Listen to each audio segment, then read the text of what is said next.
여러분 안녕. 다시 또 이제 만나서 반갑고, 중간고사 보느라고 여러분들이 고생을 참 많이 했을 거야, 아마. 물론 여러분들의 성적이 뭐 좋게 나온 학생도 있고, 좋지 않게 나온 학생도 있는데, 선생님이 생각하는 거는 이 수학 공부는, 뭐 어떤 여러분들이 의견도 있고 논리도 있지만 나는 가장 중요한 건 뭐냐면 내 정신이 그 수학 문제에 얼마나 내가 집중하느냐. 난 이것 싸움이라 보거든. 막 그걸 가지고 여러분들이 조금 더 고민도 해보고, 그래서 여러분들이 조금 여러분들 실력을 쌓을 수 있는 방법은 그냥 다시 한번 저거 따져보고, 혹시 또 틀린 것들, 자기가 뭐 어떤 학생은 뭐 나는 눈으로 이렇게 오답을 하는 게 편해요. 그럼 그렇게 해도 좋고, 여러분들 그 상황마다 다 틀리거든. 그러니까 항상 자기한테 가장 맞는 걸 선택하고, 그리고 나서 다시 또 써보기도 해보고 고민도 해봐가지고 자기가 틀렸던 것들 있잖아. 그거는 꼭 자기 걸로 다시 만들었으면 좋겠어. 오늘부터는 이제는 여러분들이 어떤 걸 시작할 거냐면 고차 방정도 시작할 거야. 물론 여러분들 고차 하면은 뭐 3차, 4차, 선생님 차수가 되게 높은데요? 근데 여러분들이 거의 다 모든 문제는 3차와 4차에서만 여러분들 가지고 놀고, 물론 상방방정식을 해가지고 5차도 있긴 해. 근데 거의 다 여러분들이 3차와 4차에서만 여러분들 있는 꼴이니까 여기에만 여러분들 집중해서 우리 같이 한번 공부 한번 해보자. 여러분들이 2차 방정식 공부했어. 2차 함수까지. 근데 이제 막 갑자기 또 3차 방정식 나와. 물론 여러분들 3차 방정식 하면 최고점 계수가 얼마? 그렇지. A는 저기에 여러분들 써있는 것 중에 A는 0이 아니라고 하는 것은 여러분들이 꼭 가지고 있어야 될 거야. 근데 너희들 2차 방정식 하면은 어떤 게 제일 힘들었니? 막 뭐를 가지고 근으로 만든 근에 대한 문제가 많이 나와. 다시 한번 여러분들 얘기하지만 근이라고 하는 거는 첫 번째, 중학교 때 배웠던 거, 그 식을 뭐 하는 값이다? 만족하는 값이다. 두 번째, 여러분들이 2차 방정식을 하다 보면 이제 근과 계수의 관계를 공부했을 거란 말이야. 물론 여러분들이 3차 방정식 근과 계수의 관계를 여러분들 아는 학생도 있을 거야. 그런데 우리가 다시 우리가 한번 점검해 보자. 물론 여러분들 3차 방정식이니까 여기 방정식의 세근은 뭐다? 알파, 베타, 캄마. 다시 A는 얼마가 아니다? 0이 아니래. 그러면 이 식에서 여러분들이 3차 방정식에서 선생님 여기서 세근의 합이 얼마예요? 물론 여러분들 알고 있어. 하지만 여러분들 다시 쓰는 이유는 뭐냐면은 이것과 이거의 그 식 쓴 것과 동일성에 의해서 다른 관점으로 보는 것들이 여러분들 조금 더 있거든.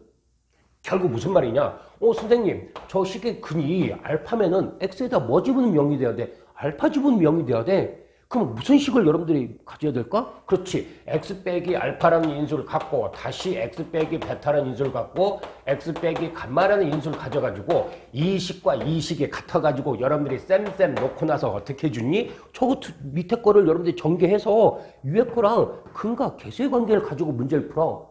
물론 여러분들이 이제 3차 방정식의 일반 해법은 여러분들이 이제 대학교 과정이야. 원래는 3차 방정식 일반 해법은 x 제곱의 개수를 없애기 위해서 x 대신에 y-3의 1분의 b, 그 마이너스 3의 1분의 b가 여러분들이 수투에서 공부하면은 조금 하지만 변곡점이거든. 근데 이제 그런 내용은 여러분들 차치하고 지금은 고1 과정만 공부하는 거야. 그러면 이 식에서 여러분들이 전개했어. 선생님 이거 전개 많이 해봤잖아. 그럼 전개해가지고 여기서 근과 계수의 관계를 따져보니까 세근의 합이 여러분들이 뭐라는 걸 얻니? 마이너스 a분의 b 전개해서 여러분들이 이 식과 이 식에 갖다 놓고 비교를 한 꼴이야. 그 다음에 두 개끼리 곱해서 더한 값이 이게 뭐가 되니? a분의 c. 그 다음에 세근의 곱이 마이너스 a분의 d야. 그래 여러분들 잘했어. 다 아는데 왜 그럽니까? 그런데 여기서 여러분들 조금만 더 조심. 이것도 알고 있어야 되겠지만 여러분들이 이 식과 이 식은 무슨 식이다? 같은 식이다. 그러면 여러분들 저기 A를 없애버렸어. 물론 여러분들 A를 그대로 놔도 관계없어. 근데 저 식과 저 식이 같은 식이라면 여러분들이 항등식에서 배웠어 안 배워서 뭐를 배웠냐면 식이 똑같다면은 X값 대신에 어떤 값을 집어넣어도 저 식은 여러분들이 방정식 는 0이 있는 게 아니라 이게 있는 게 아니라 이 식과 이 식이 같다는 걸 토대로 해서 이러면 식으로 하는 거거든. 그럼 x에다가 어떤 값을 집어넣어도 저 식이 성립될까 안 될까? 성립이 돼. 거기에 차가 나면은 여러분들이 계산을 일일이 하는 문제들을 조금 더 다른 관점으로 풀 수 있는 것들이 있어. 그것 때문에 쌤이 여러분들이 이것뿐만 아니라 이 식과 이 식은 무슨 식이다? 같은 식이다. 그걸 여러분들 주안점을 둬서 우리가 이제 조금 3차 방정식의 문제를 우리가 한번 같이 근과 계수의 관계가 여러분들 제일 먼저 나오잖아. 그렇지? 물론 여러분들 3차 방정식이 뭐 인수분해해서 근을 구하셔. 그건 여러분들 스킵을 하겠습니다. 그러면 여기 있는 여러분들 이런 식이 있어. x세제곱 마이너스 x제곱 마이너스 2x 플러스 1이 빵이래, 빵. 근데 저게 세근이 알파 베타 감마래. 그런데 갑자기 선생님 1 마이너스 알파 곱하기 1 마이너스 베타 곱하기 1 마이너스 감마 값을 구하래. 그럼 어떤 학생은 선생님 저거 할 줄 알아요. 전개해가지고 1을 x처럼 써가지고요. 전개하면 1의 세제곱 결국 1이겠지. 1 빼기 가로 열고 알파 더하기 베타 더하기 감마 가로 닫고 1의 제곱이니까 1 더하기 알파 베타 쭉 전개하는 거. 물론 여러분들 그것도 맞아. 근데 쌤이 앞에서 여러분들 뭐라고 얘기했니? 같은 식이라겠어. 그럼 결국 여기에 의미가 뭐냐면 이 식과 여긴 최고차의 개수가 1이니까 쓸 필요 없겠지. 이 식과 x-알파, x-베타, x-감마는 무슨 식이다? 근이 알파, 베타, 감마라겠으므로 는 0이 없이 이 식과 이 식은 무슨 식이다? 같은 식이다. 그럼 여러분들이 항등식에서 공부를 했어. 좌변과 우변이 같으면 x값에다 어떤 값을 집어넣어도 그 식은 성립이 돼야 되는데 성립이 돼야 돼. 그럼 거기에 착안해서 혹시라도 그러면 그럼 이거는 여러분들이 어떻게 하면 될까? 저 x값에다가 얼마를 집어넣어버리면 될까? 그래, 이 식에다가 1만 집어넣어버리면 되잖아. 그러니까 이렇게도 풀 수 있다는 얘기야. 물론 여러분들 알고 있는 학생도 있어. 그래도 다시 한번 점검. 그래, 그럼 이 식의 값은 x 대신에 2를 집어넣은 거니까 이거와 이거 같은 거니까 여기에다 1 집어넣었으면 위에다도 얼마? 1 집어넣으면 되잖아. 그러니까 결국 여기 식의값은 1 집어넣어서 얼마? 1 마이너스 1 마이너스 2 더하기 1이라는 값이 계산된 결과값이 너희들 얼마란 얘기야? 너희들이 구하는 값이란 얘기야. 알고 있으면 되게 편해. 물론 여러분들 조금 더 고난이도를 풀기 위해서 이 내용을 설명을 해주는 거거든. 근데 또 두 번째 보자. 이것도 여러분들 많이 파. 알파 더하기 베타, 베타 더하기 감마, 감마 더하기 알파요. 그러면 선생님 여기서 세근의 합이 저 앞에서 했던 것처럼 1이니까요. 알파 더하기 베타 더하기 감마가 1이니까요. 이 식의 값은 1 마이너스 감마, 1 마이너스 알파, 1 마이너스 베타로 변형이 되네요. 같은 말이야. 그것도 여러분들이 이제 들어봤을 거야. 대신 여러분들이 뭐 1 마이너스 알파 위에 있는 것처럼 전개해서 문제를 풀어도 되겠지만 이 식과 이 식은 여러분들 동일식을 이용해가지고 여기 식의 값을 뭐 하는 꼴이니? 풀어주는 꼴이야. 즉 무슨 말이냐면 여기는 세근 합이 1이잖아. 그래서 그럼 첫 번째 풀이 방법. 세근 합이 1이니까요. 선생님 여기는 알파 더하기 감마는 베타는 1 마이너스 감마, 1 마이너스 알파, 1 마이너스 베타니까 결국 위의 식과 뭐한 식이 되니? 1번과 같은 식이 돼. 전개해서 풀 수도 있어. 물론. 또 두 번째. 여러분들이 이거 어디서 여러분들 제가 강조했지? 여러분들이 앞에서 곱셈 공식에서 강조했던 게 하나 있어. 또 인수분해에서도 강조를 했을 거야. 여러분들이 앞에서 했던 거 A 더하기 B, B 더하기 C, C 더하기 A를 곱한 값은 여러분들 무엇과 똑같다 그러겠어?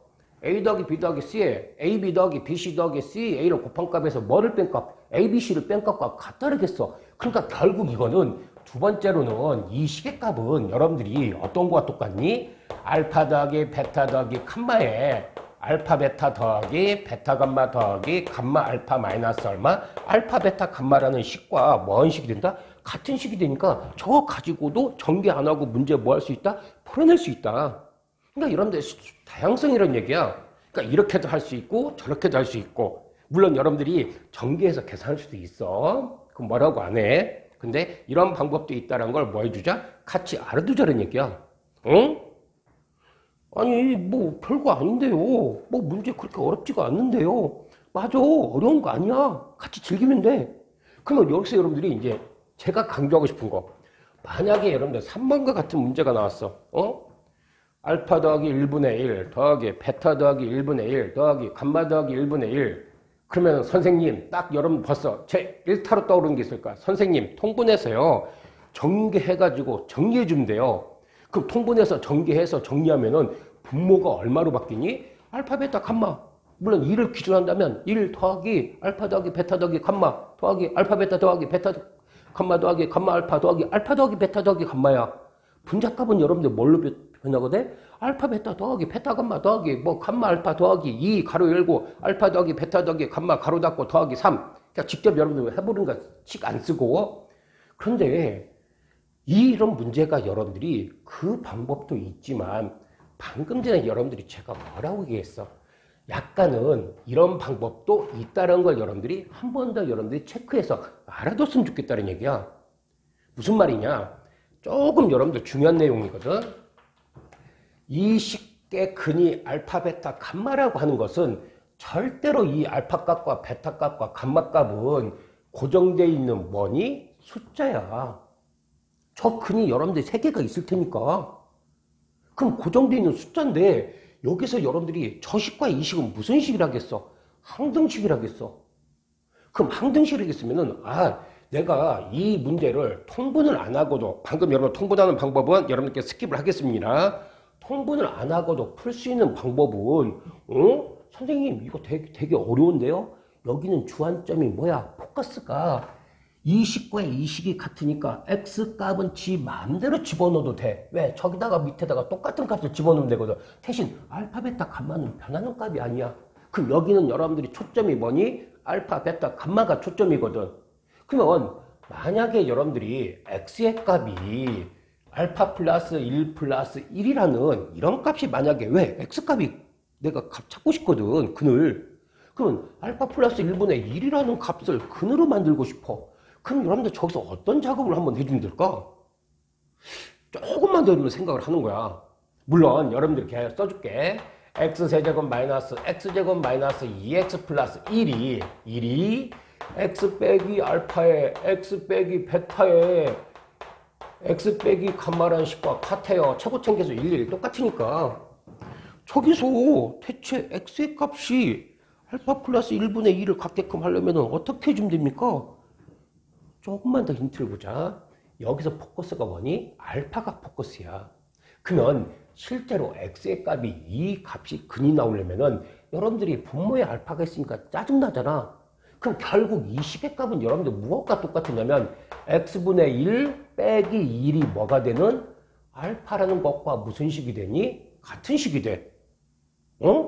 대체 무슨 말이야? 아까 여러분들 힌트를 줬어. 그럼 알파가 x분의 1 빼기 1이라는 값을 갖게끔 만들어 버린다면은 그 식의 값은 결국 그 x의 값들은 이와 같은 근을 여러분들이 갖게 된다, 안 갖게 된다? 갖게 된다는 얘기거든. 물론 이 x를 여러분들이 여기와 똑같은 식이니까 뭐 혼돈되면은 프라임으로 바꿔줘도 관계가 없어. 그러면 혼돈할 수 있어. 평행이동 없이 그냥 여러분들 하는 거야. 그럼 제일 첫 번째, 그럼 선생님 이거 만들려면요 위에 밑에다가 얼마를 한번 대입해 볼까? 그래, x 빼기 1을 먼저 대입해 줘야 되겠지. 왜? 이 자리 뒤에 마이너스 1이 있으니까 x 자리 대신에 뭐를 집어넣는 거니? x 빼기 2를 집어넣는 거야. 똑같은 식이야, 똑같은 식. 그러면 결국 x 빼기 1의 세제곱 마이너스 x 빼기 1의 제곱 마이너스 2의 x 빼기 1 더하기 1이라고 하는 값이 x 대신에 x 빼기 2를 집어넣었어요. x 마이너스 1 마이너스 알파, x 마이너스 1 마이너스 베타, x 마이너스 1 마이너스 감마라는 식이 주어졌어요. 그리고 나서 아니 선생님 여기는요 이 x값이 0이 되는 근이 알파 플러스 1이잖아요. 근데 여기는 알파 플러스 1분의 1이잖아요. 그럼 여러분들 뭐 해버리면 될까? x 대신에 뭐 x분의 1을 집어넣어 버리면 되겠지. 조금 이건 연습을 하셔야 돼. 그러면 여러분들이 저와 같은 문제를 나왔을 때 조금 변형된 문제에서 어려운 문제를 여러분들이 조금 더 계산을 빠르게 할 수 있는 방법이 눈에 보일 거란 말이야. 그러면 이 식 전개해서 x 대신에 얼마? x분의 2를 집어넣어버리면 왜? x 대신에 x분의 1 집어넣으면 x값이 이 값을 갖거든. 비교를 한번 다시 해보는 거야. 그러면 이 식 전개했어. 여러분들이 이거 전개하면 얼마 나오니? x세제곱. 그러면 결국 x세제곱에 x 대신에 x분의 1을 집어넣어버리고 그 다음 두 번째 어떻게 해주면 될까? 이 식을 여기 전개하면 마이너스 3x제곱 마이너스 x제곱이니까 마이너스 3x제곱 마이너스 x제곱이면 얼마 되니? 마이너스 4x제곱이 되겠네. 제곱이 되는데 x 대신에 x분의 1을 집어넣으니까 x분의 1의 제곱이 되겠네. 그리고 나서 여러분들이 1차 상수 또 나올까 안 나올까? 나올 거란 말이야. 그런데 조심해. 그러면 여러분들이 이 값이 0이 되는 근은 여기가 0이 되는 근은 x값이 바로 뭐를 근으로 갖는다? 알파 플러스 1분의 1을 근으로 갖고 또 베타 플러스 1분의 1을 근으로 갖고 감마 플러스 1분의 뭐를 갖는다? 2를 근으로 갖는다. 물론 여러분들 이거 전개해서 x 세제곱 곱해줘야 돼. 그럼 거기까지 정리하면은 이 식에서 세근의 합이 바로 뭐가 되겠니? 마이너스 3차항 계수분의 몇 차항 계수? 2차항 계수가 바로 여러분들이 구하는 답이 된다 안 된다? 구하는 답이 된다는 얘기거든. 제가 이 문제를 설명하는 이유가 뭐냐면은 조금 여러분들 아니 이게 더 어려운 것 같은데요. 근데 제가 만약에 여러분들한테 문제를 이렇게 내버렸어. 여기를 세제곱, 이거를 세제곱, 이거를 세제곱하면은 여러분들이 지금 하는 앞에 있는 방법으로는 도저히 통분해서 계산하기가 불가능해. 또는 이걸 제곱의 식으로 여러분들 합을 구하라면은 그러니까 이 방법도 되게 뭐한 방법이다? 중요한 방법이다. 조금 더 알아두면은 저런 문제도 여러분들이 계산은 조금 더 여러분들 뭐 할 수 있다? 편안하게 할 수 있다. 다시 한번 집중이야. 근에 대한 의미로도 근과 계소의 관계에 있는 문제들, 그 문제들을 뭐 할 수 있다? 풀어낼 수 있고 맨 마지막 이 시계값이 이거의 근을 가질 때 여기서 만약에 여러분들 그러면 알파분의 1과 베타분의 1과 감마분의 1을 근으로 하는 3차 방정식을 만들고 싶어. 3차 방정식으로 하고 싶어. 그러면 x 대신에 x분의 1 집어넣으면 돼. 근데 근이 알파 플러스 1분의 1, 베타 플러스 1분의 1. 그럼 이거는 여러분들이 시계값이 여기 있는 시계값은 이거와 같은 식이니까 아 선생님 똑같이 앞에 있는 알파 대신에 x분의 1 빼기 2를 집어넣어야 되는데 한 번에 집어넣어버리면 여러분들이 헷갈릴 수가 있으니까 먼저 x자리 대신에 x 빼기 2를 집어넣고 그렇지? 그리고 x자리 대신에 다시 뭐? x분의 1을 집어넣은 시계값도 뭐 한다? 이거와 여러분들이 이거에 대한 근으로 동일하게 풀 수 있는 문제가 된다. 조금 헷갈릴 수 있어. 그래도 중요한 부분이야. 그러니까 다시 한번 집중해서 여러분들이 조금 몇 번 연습해서 자기 걸로 여러분들이 만들어줬으면 좋겠어. 오늘도 여러분들 굉장히 고생 많이 했어. 다시 한번 여러분들 기말것을 위해서 같이 한번 열심히 해보자. 안녕.